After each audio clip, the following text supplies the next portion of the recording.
Guide में सबसे पहले बात राजस्थान के सरप्राइज फेस की। यहां भी अपनी परिपाटी को बनाए रखते हुए बीजेपी ने एक ऐसे चेहरे को सीएम बनाया है जो अनुमान की रेस में भी कहीं नहीं था। दरअसल ये फेस विधानसभा में भी पहली बार ही पहुंचेगा। बात हो रही है सांगानेर से चुनाव जीतने वाले विधायक भजनलाल शर्मा की, जिन्हें विधायक दल का नेता चुन लिया गया है। आज जयपुर में हुई विधायक दल की मीटिंग में उनके नाम का प्रस्ताव खुद वसुंधरा राजे ने ही रखा था, जिसके बाद सर्वसम्मति से उनके नाम का ऐलान कर दिया गया। दिया कुमारी और प्रेमचंद बैरवा को डिप्टी सीएम बनाया गया है। आपको बता दें कि पूरी तरह से नाम साफ हो गया है, यानी बीजेपी ने एक बार फिर चौंकाया है। लेकिन अब हम आगे विस्तार देंगे राजनीति के उस फैक्टर को जिसे बीजेपी ने एक तरफ अपनी परिपाटी में शामिल कर लिया है, तो दूसरी तरफ प्रभावी चेहरे को पीछे धकेलकर सोशल इंजीनियरिंग का फॉर्मूला कैसे साधा जाता है, यह राजनीतिक प्रतिमान स्थापित कर दिया है। 3 दिसंबर की बात करें तो बीजेपी के पक्ष में चुनाव परिणाम आए थे, जिसके बाद से लगातार सीएम फेस को लेकर अटकलों का दौर चला और फिर बीजेपी ने छत्तीसगढ़, मध्य प्रदेश और राजस्थान में ऐसे चेहरे दे दिए जिसकी कल्पना शायद ही प्रदेश की जनता ने की होगी। इसलिए प्रश्न उठना स्वाभाविक है कि आखिर बीजेपी की रणनीति है क्या। इस प्रश्न का उत्तर एक विश्लेषण के रूप में हमने तैयार किया है, आप इसे देखिए और खुद समझिए।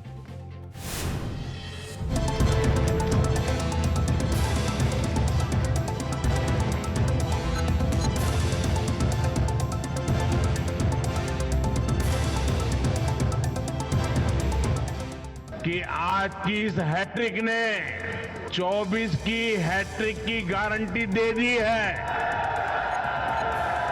गारंटी वाले फॉर्मूले से मिली जीत का सबसे बड़ा चेहरा है प्रधानमंत्री नरेंद्र मोदी।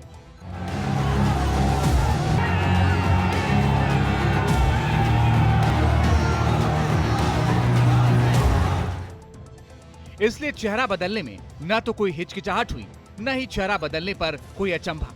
लेकिन नए फेस के पीछे की रणनीति क्या है? राज्यवार चुनाव में बदल रहे चेहरे कितने ताकतवर हैं? ये चेहरे पुराने कद्दावर चेहरों पर कितना भारी पड़ेंगे?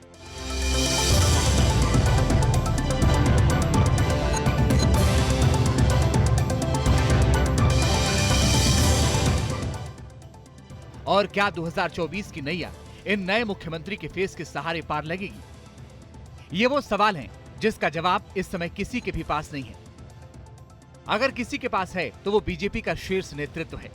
लेकिन अनुमान और विश्लेषण बताता है कि दरअसल ये परिवर्तन एक नए समीकरण की तरफ आगे बढ़ रहा है, जिसमें 2024 का चुनावी गणित सुलझाना है और इसके लिए 5 एजेंडा सेट किए गए हैं। इनमें पहला है जातिगत जनगणना के मुद्दे से पार पाना, दूसरा है योजनाओं के सहारे चुनाव जीतना, तीसरा है राम मंदिर का प्रण पूरा करना, चौथा है अनुच्छेद 370 की विदाई और पांचवा है मोदी की गारंटी पर भरोसा। इसमें योजनाओं के सहारे चुनाव जीतने का सबसे बड़ा उदाहरण मध्य प्रदेश में मिला। बीजेपी को शानदार बहुमत है, यानी शिवराज सिंह चौहान की लोकप्रियता उनकी योजनाओं से थी। इनमें लाडली लक्ष्मी योजना से बड़ा फैक्टर बन गया लाडली बहना योजना।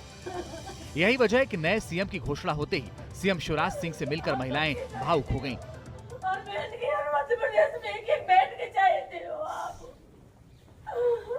हम आपको नहीं छोड़ेंगे। यानी बीजेपी ने अब अलग अलग योजनाओं के सहारे लाभार्थियों का अपना एक अलग ही वोट बैंक खड़ा कर लिया है, जो विकसित भारत संकल्प यात्रा की रणनीति का हिस्सा है। मेरे जैसे छोटे कार्यकर्ता को एक बड़ी जवाबदारी दी। मैं जवाबदारी की इस बड़े काम को बता सकता हूं कि केवल ये भाजपा ही है जो सामान्य से छोटे से कार्यकर्ताओं को भी इतनी बड़ी जवाबदारी देती है। जो विकास का कारवा बढ़ाया माननीय मुख्यमंत्री शिवराज सिंह जी चौहान ने और यशस्वी प्रधानमंत्री के नेतृत्व में, निश्चित रूप से हम इसको आगे बढ़ाएंगे। ऐसे ही अयोध्या में मंदिर निर्माण, सुप्रीम कोर्ट से लगी अनुच्छेद 370 हटाने की मुहर और मोदी की गारंटी 2024 का समीकरण सीधा सीधा साधते हैं। लेकिन जैसे बात विपक्ष के जातिगत जनगणना के मुद्दे की आती है, वैसे 3 राज्यों में बीजेपी ने जिस सोशल मीडिया इंजीनियरिंग के फॉर्मूले को लागू किया है, वो विपक्ष के दांव पर भारी पड़ जाता है। बीजेपी ने छत्तीसगढ़ में एक आदिवासी चेहरा मुख्यमंत्री बनाया है। वैसे ही मध्य प्रदेश में भी ओबीसी समुदाय से आने वाले मोहन यादव अब प्रस्तावित मुख्यमंत्री हैं और राजस्थान में सामान्य वर्ग से भजनलाल शर्मा को मुख्यमंत्री बनाने का प्रस्ताव रखा। हमारे देश के यशस्वी प्रधानमंत्री, इन्हीं चेहरों के सहारे बीजेपी ने 2024 का एजेंडा सेट कर दिया है। ऐसा कैसे हुआ, इसे क्रमवार समझिए। सबसे पहले बात करते हैं छत्तीसगढ़ के प्रस्तावित मुख्यमंत्री विष्णुदेव साय की। हालांकि शुरुआती दौर से ही 1+2 फॉर्मूले की चर्चा थी, जिसमें विष्णुदेव साय का नाम बतौर सीएम सामने आया। वहीं विजय शर्मा यानी सामान्य वर्ग और अरुण साव यानी ओबीसी फेस डिप्टी सीएम बन गए। अब प्रश्न यह है कि आदिवासी सीएम की जरूरत क्यों पड़ी? इसका एक ही जवाब है। 2003 से 2018 तक रमन सिंह मुख्यमंत्री बने रहे। इन 15 वर्षों में डॉक्टर रमन सिंह ही पार्टी का सीएम फेस रहे, लेकिन 2018 में रमन सिंह के नेतृत्व में ही चुनाव में हार हुई। इसलिए 2023 में बीजेपी ने छत्तीसगढ़ में भी पीएम मोदी को अपना चेहरा बनाया और नतीजे बताते हैं कि आदिवासी बहुल क्षेत्रों में बीजेपी ने जबरदस्त प्रदर्शन किया। अब 2024 में पार्टी के सामने आदिवासी गढ़ को बचाए रखने की चुनौती है। इसलिए बीजेपी ने एससी, ओबीसी और सामान्य समीकरण से हर वर्ग को साथ लिया। ठीक ऐसा ही मध्य प्रदेश में भी हुआ, लेकिन यहाँ समीकरण छत्तीसगढ़ से थोड़ा अलग रहा। इस सोशल इंजीनियरिंग के फॉर्मूले में दो ऐसे फैक्टर हैं जो एक दूसरे के विरोधी हैं। इसमें शिवराज सिंह चौहान बेशक बड़ा चेहरा है, लेकिन माना जा रहा है कि 16 वर्ष की सरकार चलाने के बाद उनके खिलाफ एंटी इनकम्बेंसी फैक्टर बड़ा था। लेकिन ओबीसी फेस से समझौता दांव हारने का सौदा होता है। इसलिए बीजेपी ने एंटी इनकम्बेंसी फैक्टर को खत्म करने के लिए नया चेहरा चुना। चुनाव में पीएम मोदी को ही सबसे बड़ा फेस बनाकर पेश किया गया और मुख्यमंत्री के पद पर ओबीसी फेस मोहन यादव को चुना गया।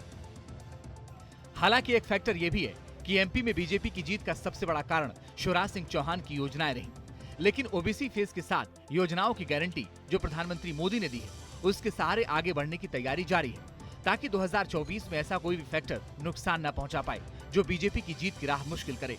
अननोन फेस होगा ऐसा मुख्यमंत्री जिसको लोग नहीं जानते हैं, तो वो निश्चित रूप से जो फैसले हो रहे हैं राज्यों में जिनको लागू किया जा रहा है, उन फैसलों के लिए जाहिर सी बात है कि वो केंद्र सरकार की तरफ देखेंगे।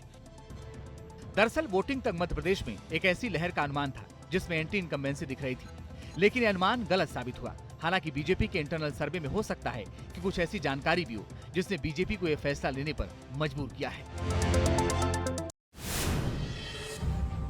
दो राज्यों का समीकरण बताता है कि सरप्राइज चेहरे बीजेपी ने ऐसे ही नहीं दिए हैं। इसके लिए पूरा गुड़ा गणित लगाया गया है। 2024 में विपक्ष की तरफ से उठाए जाने वाले मुद्दों का जवाब भी बीजेपी ने तैयार कर लिया है। बीजेपी ने एक आम विधायक को मुख्यमंत्री बनाकर अपनी पार्टी के कार्यकर्ताओं का उत्साह चौगुना कर दिया है। पार्टी ने यह बताने की कोशिश की है कि यह बीजेपी का नेतृत्व है जिसमें कोई भी शीर्ष पर पहुंच सकता है। देखिए राजस्थान में बीजेपी का पूरा गणित। श्री भजन लाल जी शर्मा राजस्थान भारतीय जनता पार्टी विधायक दल के सर्वसम्मत नेता निर्वाचित हुए। वासुदेव जी देवनानी यह स्पीकर होंगे।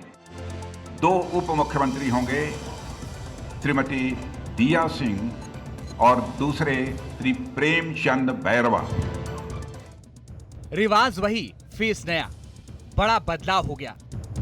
राजस्थान में भी बीजेपी ने अपनी सरप्राइज नीति के तहत एक नया चेहरा दे दिया। ये फेस सभी के लिए चौंकाने वाला है।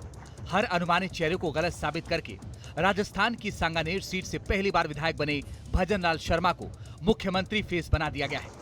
यानी राजस्थान की दो ऐसी चुनौतियों से पार पाने का समीकरण बीजेपी ने साध लिया है जो 2024 में नुकसान पहुंचा सकता था। राजघराने से मुख्यमंत्री न चुनकर बीजेपी ने एक प्रतिमान स्थापित कर दिया। इसके अलावा सामान्य वर्ग को साधने के लिए बीजेपी ने ब्राह्मण समुदाय से मुख्यमंत्री बनाया है। और सबसे अहम बात यह है, भजन लाल शर्मा एक ऐसा नाम है जिसके सहारे एक सामान्य कार्यकर्ता को मुख्यमंत्री बनाने का दावा किया जा सकता है। इसके अलावा बीजेपी ने राज परिवार की नाराजगी से बचने के लिए दिया कुमारी को उप मुख्यमंत्री बनाया है। यानी क्षत्रिय वोट अब भी बीजेपी के पास ही रहेंगे। और प्रेमचंद बैरवा जैसे बड़े समाज सुधारक को भी बीजेपी ने डिप्टी सीएम का पद देकर एक बड़े वर्ग को साध लिया है। जाहिर तौर पर इसका फायदा बीजेपी को मिल सकता है, लेकिन दावे से इस वक्त कुछ भी नहीं कहा जा सकता। बात असर की करें तो 2024 में इन नाम का फायदा मिले न मिले, लेकिन राजस्थान में सबसे बड़ा नाम लोकसभा चुनाव में प्रधानमंत्री नरेंद्र मोदी का ही होगा, ये तय हो गया है। मैं इतना विश्वास दिलाना चाहता हूं कि राजस्थान की ये जो टीम है, राजस्थान के जो सभी हमारे विधायक हैं, निश्चित रूप से जो राजस्थान की अपेक्षा है हमसे, भारतीय जनता पार्टी से, हम माननीय हमारे यशस्वी प्रधानमंत्री नरेंद्र मोदी जी के नेतृत्व में हम राजस्थान का पूरी तरह से सर्वांगीण विकास किसी भी क्षेत्र में हो, निश्चित रूप से हम पूरा करेंगे। यानी बीजेपी ने तीनों राज्यों में सरप्राइज फेस देकर लोकसभा चुनाव में जीत के लिए एक नया रास्ता तैयार कर लिया है। जातीय समीकरण से लेकर एंटी इनकम्बेंसी और योजनाओं को साथ लिया है। हालांकि ये बदलाव विजय का मंत्र बनेगा या नहीं, इसे फिलहाल दावे से नहीं कहा जा सकता। ये जो चयन हो रहा है, ये चयन बहुत सरप्राइजिंग, बहुत मुझे ऐसा लगता है कि बहुत आश्चर्यचकित करने वाला है। दूसरी इसका ये नहीं है कि इस प्रयोग के दूसरी पार्टियों में असर पड़ेंगे, लेकिन सवाल ये है कि अगर आपका केंद्रीय नेतृत्व इतना शक्तिशाली है तो इस तरह के फैसले को लेने के लिए केंद्रीय नेतृत्व को बहुत शक्तिशाली होना पड़ेगा। अब सत्ता परिवर्तन के साथ बदले हुए चेहरे का समीकरण क्या है, ये बीजेपी का शीर्ष नेतृत्व ही दावे के साथ बता सकता है। लेकिन इतना जरूर है कि बीजेपी ने 2014 के बाद अपनी नई परिपाटी को और मजबूती दी है। एक बार फिर से नए चेहरे अचानक सामने आए हैं, जो एक नई नीति की तरफ इशारा है। इशारा यह है कि बीजेपी अब अगली पीढ़ी को मौका देना चाहती है। सिर्फ एक चेहरे को पार्टी का प्रदेश में सबसे बड़ा फेस नहीं बनाना चाहती। पार्टी बदलाव के साथ प्रदेश की जनता को कुछ नवाचार देने की कोशिश कर रही है, लेकिन इस बदलाव का असर कितना दिखेगा, इसे देखना अभी बाकी है। तो मुझे एक भारत जैसे बड़े मुल्क में, इतनी विविधता वाले देश में, इतनी डाइवर्सिटी वाले देश में, एक डेमोक्रेटिक देश में इस तरह के फैसले, एकाकी फैसले, एक मुश्त फैसले, एक व्यक्ति के फैसले हो सकता है कि बड़े जोखिम भरे हुए इसमें। दरअसल 2005 में मध्य प्रदेश में शिवराज सिंह चौहान का मुख्यमंत्री बनना हो या 2003 में रमन सिंह के नाम का चयन सीएम पद के लिए हुआ हो, सभी बीजेपी के सरप्राइज चेहरे ही थे। लेकिन उन्होंने एक पीढ़ी का नेतृत्व किया और अब बारी अगली पीढ़ी की है।